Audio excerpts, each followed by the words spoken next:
My name is John Joseph. From an early age, I was totally immersed in sin. And as I grew older, the nature and degree of my sin became more grievous. As I transitioned into college and early adulthood, the roots of sin that had taken hold in the past began to flourish and define my life in every possible way. Giving myself completely to sin, I eventually became an alcoholic, a drug user, and a cocaine dealer. I dishonored my parents. I was a liar. I used everyone and everything for personal gain and was full of lust, greed, and hate. But God, in His mercy, removed me from my surroundings and brought me to Baltimore, Maryland. In late 2008, while at Blockbuster, I came across Bill Maher's mockumentary entitled Religulous.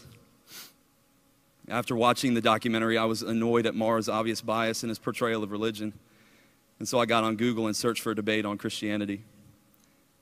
What I found was Ravi Zacharias, and over the course of the next year, Ravi would completely dismantle everything I believed in.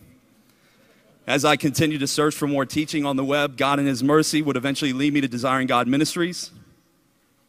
On January 5th of 2010, I sat down to listen to a message on John 3:16. And prior to beginning the sermon, Mr. Piper prayed that somebody would be brought from the darkness and into the light. Being faithful and true, our Father answered. Not 5 minutes into the message, as I sat devastated by the reality of my sin and the impending judgment that awaited, I knew that I deserved hell. I knew that I was going to hell. I was, however, then overwhelmed by the knowledge that my sins had been forgiven by the blood of Jesus Christ. And our Father's kindness and mercy did not stop at salvation, as He has continued giving in ways beyond what I could ever imagine. He eventually led me to a good church where through sound teaching and fellowship, He has caused me to grow and has changed my heart to want to serve Him every area of my life for the rest of my life and for the glory of His name. Had you seen me 3 years ago, you would have likely thought I was unreachable.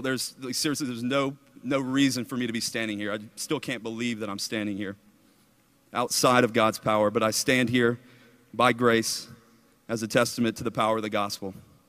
There is not a soul in this world that is too lost or too dead or too far from God's reach.